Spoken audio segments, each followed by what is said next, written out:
Hey Capricorn, it's Marley from the Energy Boutique, bringing you your October energy forecast. So welcome to October. We're entering into October under the influence of Libra season, which has a lot to do with our mental plane, with finding balance within our heart and our head, finding balance within our inner realm versus our outer realm, and very focused on where it is that we have to make peace with some circumstances and really get to work on balancing the scales within our personal relationships. I am going to recommend you go ahead and you listen to October's energy forecast on my YouTube channel, maybe subscribe to that playlist, as I do have a lot more time to go into the depth and into the details of what October's energy is all about and what each energetic shift is going to mean for us. I can cover a lot more there than I can here in these mini forecasts. So I definitely recommend that you do the deep dive into all the information that this month has for us. It is going to be a deeply transformative month. We are kind of moving forward, initiating some new ideas and bringing some aspects to life. And we are kind of at the mercy of the universe, of the cosmos, as well as we have some karmic situations playing out that we really do not have much control over. But starting out, we are seeing Mercury go direct in Virgo energy on the 2nd of October. Mercury going direct means that we will kind of be formulating a new plan, having new ideas, what it is that we want to create in our lives, new systems, new routines, new tasks, new chores that will really benefit us in our day-to-day life, but mostly contribute to the long-term plan, the long-term goal that we've been actively working towards. Now, this is going to be illuminating your ninth house. Your ninth house is about endings and closures, but it's also preparing you for a brand new adventure. It is a point in time where we do have to consider our education, our knowledge, our wisdom, kind of pluck out the silver linings of our skills, our talents, in order to bring things full circle and to set us up to actually act as the observer to see what it is we want to pursue in our path in moving forward. Now, on the 8th, you're going to have a pretty powerful shift because Pluto, the great transformer, is going direct in Capricorn energy. Of course, this is going to be in the first house of self. We've had Pluto set up in your first house of self since 2008. You've been going through a huge reinvention, a huge rebranding, so to speak, really trying to find who it is that you actually are and who it is that you're comfortable in being. Now, Pluto being retrograde for the past 5 months has definitely take you on an inner journey of what it is that you want to do in your life, what it is that you want to exert out in your life, what it is that you want to bring to life. Pluto should have illuminated where it is that we've been, dabbling in some discontentment, dabbling in some fears, where those particular energies are blocking us from truly aligning with what it is that we want to do, what makes us happy, where it is that we feel most powerful, the most strong in our lives. And because Pluto is moving forward in Capricorn energy in this first house, you will likely be moving forward, implementing a lot of the ideas and the changes that you know that you have to make in order to take care of yourself. On the 9th, we have the full moon taking place in Aries energy, and this is going to be illuminating your 4th house of home and family dynamics. Now, the full moon is a releasing point. It is a purging point, and in Aries energy, we are definitely fired up, tapping into a lot of frustration, a lot of anger that we may have accumulated since the spring of this year. Now, this full moon in Aries is taking place very close to Chiron, the wounded healer, being retrograde in Aries energy. This is definitely going to rip the band-aids off and maybe pick some scabs off of some of the topics and themes that have popped up in the past where the mother relationship is concerned, where some childhood issues are constantly coming up for closure, for healing, and where it is that the home environment needs to be sorted out as far as some of the family relationships, the family dynamics go, and where boundaries are actually needed there. Now, on the 10th, we have Mercury, ruler of the mental plane, moving into Libran energy. This takes us back to the beginning of September, where we tried to initiate brand new routines, where we tried to bring new ideas to life, where we failed in doing so because, of course, Mercury was retrograde. Mercury now moving into Libra means that we're able to see both sides of the coin. We're able to be objective. We're able to communicate in a way that would kind of repair and reconcile some of the situations, especially in our relationships, that have popped off while Mercury was retrograde. In this Libran energy, energy, we are definitely striving for balance between our heart and our head. We are definitely looking to make peace with some of the situations, some of the concepts that we've had a hard time coming to terms with. And this is illuminating your 10th house of career, of roles and responsibilities, and of your finances. So Mercury being in Libran energy tends to be a little bit indecisive, a little bit torn between two different paths, two different choices, two different decisions. And we definitely have to explore the extremes of all of those situations in order to find a common ground. Mercury being in Libra, especially in this 10th house, does kind of suggest that you do have a lot of power in your career to lead the conversation, to bring new ideas to light, new projects to light, to be the middleman, so to speak, in some of the conflicts that may be popping up or disagreements popping up in your career sector. But mostly this is about recognizing where the roles and responsibilities of your job, of your career, maybe have gotten to be too much, where they're a little bit extreme, and where it is that maybe you have to vocalize and communicate and advocate for yourself to delegate some of those tasks and chores to other people. This is about finding balance. And if you are feeling overwhelmed in your job or in your career because of the roles and responsibilities kind of being added onto your plate, then this would definitely signify that it's time for you to have the conversations that need to be had in order for you to sort things out and find peace and harmony and balance within your career and the jobs and tasks required of you once again. So on the 23rd, we have a pretty powerful day in the cosmos. We have Saturn going direct in Aquarius, your ruler. And so Saturn has been retrograde for the past 4 or 5 months, definitely showing us where boundaries are needed in our lives. Why? Because we keep putting off what it is that we want to do, what we want, what we need, what we desire in order to make other people happy, or at least appease other people in the expectations that they have of us. Now, Saturn going retrograde in Aquarius energy over these past couple of months should have really shown us where our boundaries have been tested and where new boundaries actually need to be created and built so that we can feel safe and secure and stable in our lives. A lot of this has to do with the vision that we have for the future, our goals that we're currently setting out, and being able to recognize that we do have to kind of boss up into new roles and responsibilities in our life, and to be able to communicate with confidence and clarity on where it is that we need other people to boss up and take control of their lives so that we can concentrate more on the roles and responsibilities of our own lives. Now, this is going to be highlighting your second house. Your second house is where self-esteem, where self-confidence, where self-worth is concerned, where talents and skills are concerned, where money is concerned, and where relationships are concerned. So it does kind of speak a little bit on to the point where you are going through a reevaluation of your time, of your energy, of your efforts, what it is that you've been sacrificing in your own wants, needs, and desires in order to make other people happy. And where Saturn is concerned, this likely is connected to your job, to your career, and the expectations that you feel that you're constantly having to live up to that seem to be draining you and actually sucking the life force energy out of you.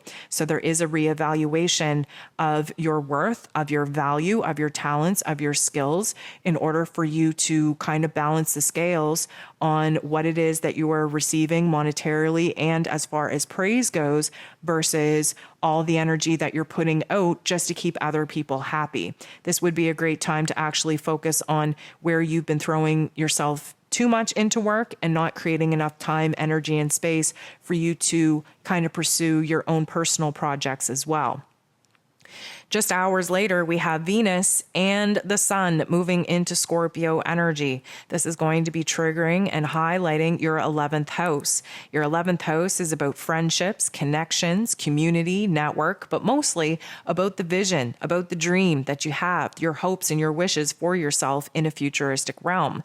Now, the Scorpio energy is a water energy. It's very emotional. It's very intuitive. We get a lot of good ideas coming from our higher higher selves through the Scorpio energy. But mostly we have to examine where it is that our deep-seated fears, our insecurities, our doubts are actually preventing us from putting ourselves out there, from standing in the spotlight, from actually doing what it is that we're passionate about and what it is that we desire to experience.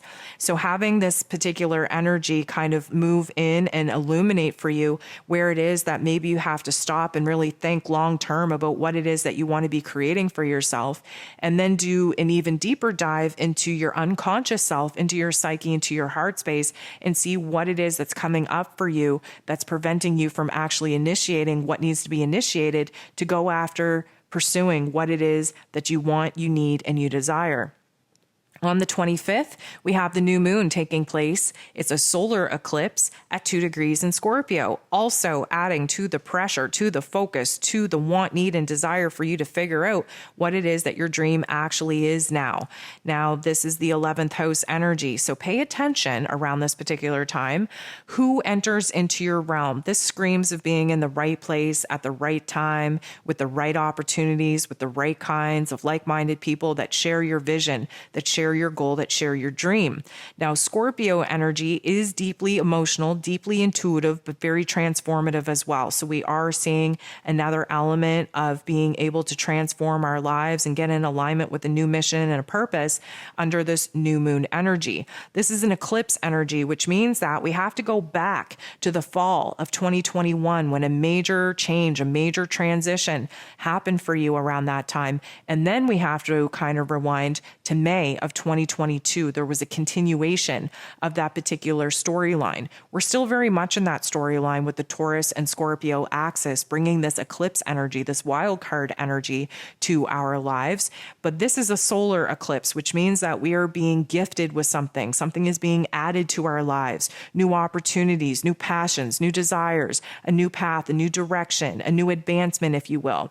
At a 2 degree, we're wrapping up what has been a 2.5-year cycle of a deep, transformative inner realm transformation of finding out who it is that we are, who it is that we desire to be, what it is that we're passionate about, what it is that we actually want to create for ourselves. And at 2 degrees, this is setting us up for the next 2.5 years of us actually pursuing what it is that we're passionate about and what it is that we actually desire. So in this 11th house, take the time, take the space in order to actually visualize the kind of dream that you actually want to manifest, because this is when the seeds actually get planted.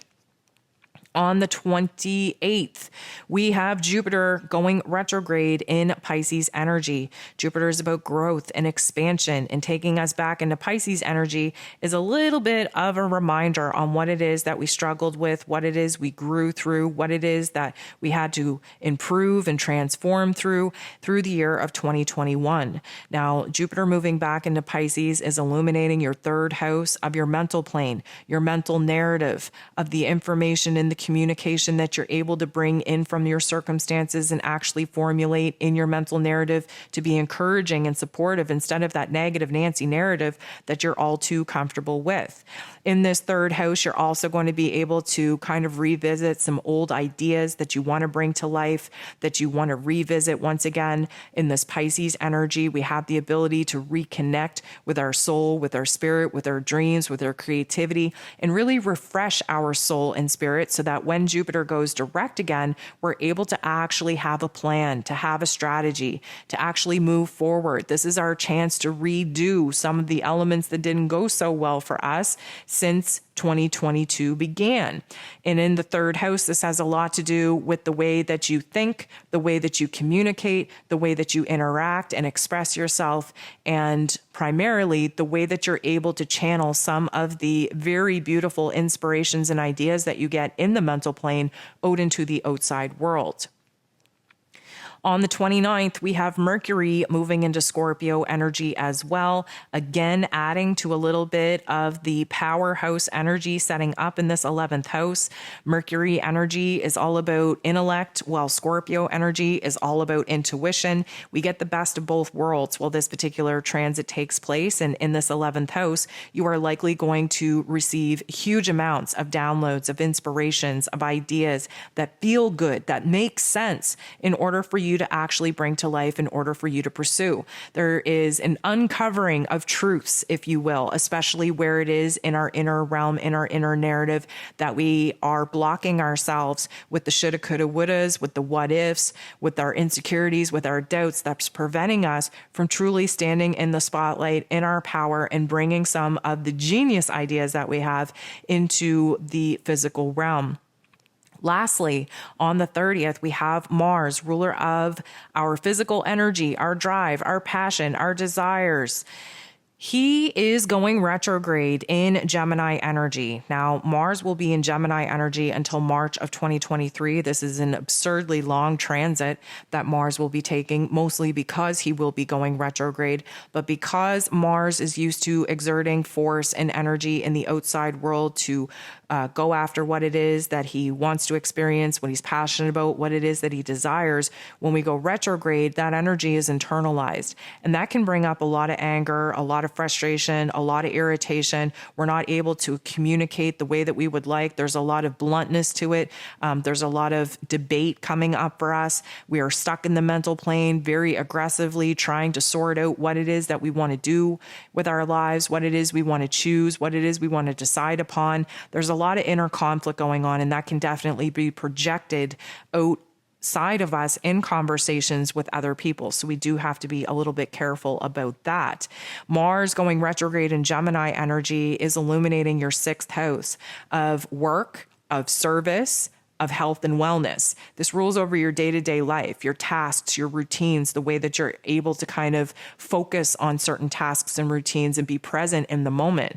This is also a huge indicator that new health regimes need to be implemented, new diets, new ways of taking care of your physical body, of taking care of your mental health need to be implemented in order for you to be at your best self. There's an element here where you're almost too caught up and consumed with work, with being of service to other people, and your own health, physical, emotional, mental, and spiritual health are suffering because of it.